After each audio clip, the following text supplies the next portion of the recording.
বাঁকুড়া থেকে বীরভূম, দক্ষিণ 24 পরগনা থেকে কোচবিহার, একের পর এক জেলা থেকে সামনে আসছে তৃণমূল নেতাদের কাটমানি ফেরানোর ছবি। তৃণমূল পার্টির লোকের কাছে 2000 টাকা পেতাম, এই বিজেপি পার্টির দরুন ফেরত পেলাম আমরা। কাটমানি হিসাবে নিয়েছিল। ঘরের জন্য সরকার টাকা দিয়েছিল, সেই টাকাটা ওরা নিয়েছিল। কারা নিয়েছিল? গৌতম নিয়েছিল, সেই টাকাটাই ফেরত দিল 25,000 টাকা। কেউ সই করলেন, কেউ দিলেন টিপছাপ, তারপর গুনে গুনে নিলেন কষ্টের টাকা। বীরভূমের লাভপুরে এভাবেই বিভিন্ন সরকারি প্রকল্প থেকে নেওয়া কাটমানি ফেরালেন তৃণমূল নেতারা। তৃণমূল পার্টির লোকের কাছে 2000 টাকা পেতাম ঘর বাবদ, তারা পাকা ঘরের জন্য 2000 টাকা নিয়েছিল আমাদের কাছে। তো সেই দরুন সেই 2000 টাকাটা এই বিজেপি পার্টির দরুন ফেরত পেলাম আমরা।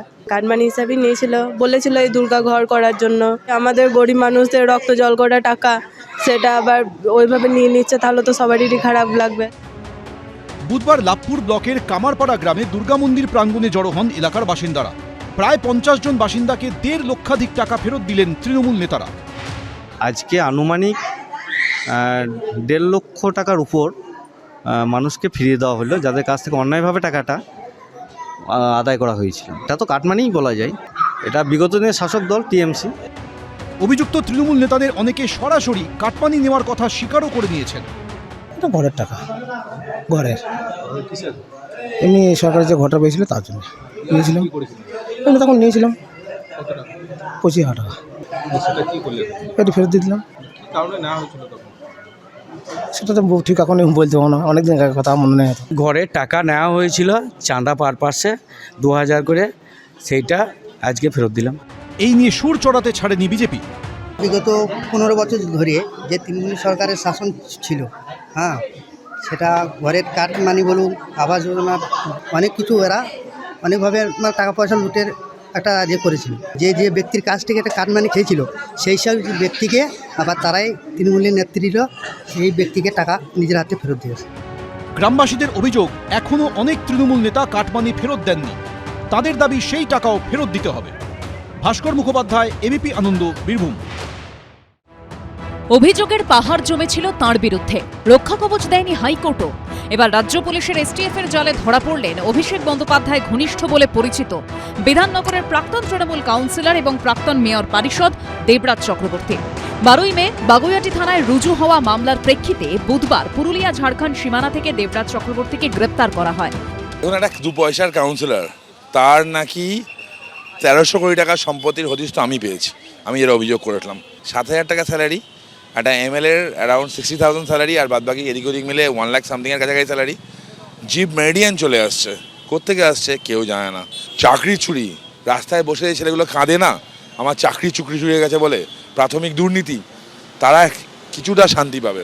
অভিষেক বন্দ্যোপাধ্যায়ের রাইট হ্যান্ড যে উত্তর 24 পরগনা কন্ট্রোল করতো, সেই দেবরাজ চক্রবর্তী অ্যারেস্ট হয়েছে। পুলিশ সূত্রে খবর, দেবরাজ চক্রবর্তীর বিরুদ্ধে অভিযোগের তালিকা বেশ লম্বা। জোর জবরদস্তি করে জমি কেনাবেচা, তোলাবাজি, হুমকি, কালো টাকা সাদা করতে সম্পত্তির আসল দাম কম দেখানো, সম্পত্তি লুকোনো এবং ডিসি গ্লোবাল নামে একটি সংস্থার আড়ালে কোটি কোটি টাকার রহস্যজনক লেনদেন, এমন গুচ্ছ গুচ্ছ অভিযোগ রয়েছে অভিষেক বন্দ্যোপাধ্যায়ের ঘনিষ্ঠ প্রাক্তন তৃণমূল কাউন্সিলর দেবরাজ চক্রবর্তীর বিরুদ্ধে। দেবরাজ চক্রবর্তীর স্ত্রী প্রাক্তন তৃণমূল বিধায়ক অদিতি মুন্সির নির্বাচনী হলফনামায় তথ্য গোপন বা অসম্পূর্ণ তথ্য দেওয়ার মতো গুরুতর অভিযোগও খতিয়ে দেখা হচ্ছে বলে পুলিশ সূত্রে খবর। সম্প্রতি গ্রেপ্তারি এড়াতে আগাম জামিন চেয়ে কলকাতা হাইকোর্টে গেছিলেন দেবরাজ চক্রবর্তী এবং তার স্ত্রী প্রাক্তন তৃণমূল বিধায়ক অদিতি মুন্সি। শিশু সন্তানের কারণে অদিতি মুন্সির আগাম জামিন মঞ্জুর করলেও দেবরাজ চক্রবর্তীর আগাম জামিনের আবেদনে সাড়া দেয়নি আদালত। সওয়াল জবাব পর্বে রাজ্য সরকারের তরফে অতিরিক্ত অ্যাডভোকেট জেনারেল রাজদীপ মজুমদার প্রশ্ন তোলেন, শেষ 5 বছরে দেবরাজ চক্রবর্তী ও অদিতি মুন্সির আয় 1 কোটি টাকা, আর গাড়ি কিনছেন 60 থেকে 70 লাখের, এটা কিভাবে সম্ভব? নাম পাল্টে গেছে, রাবণ রাজ নাম হয়েছে। আর দেবতাদের রাজা নন উনি, রাবণের রাজ।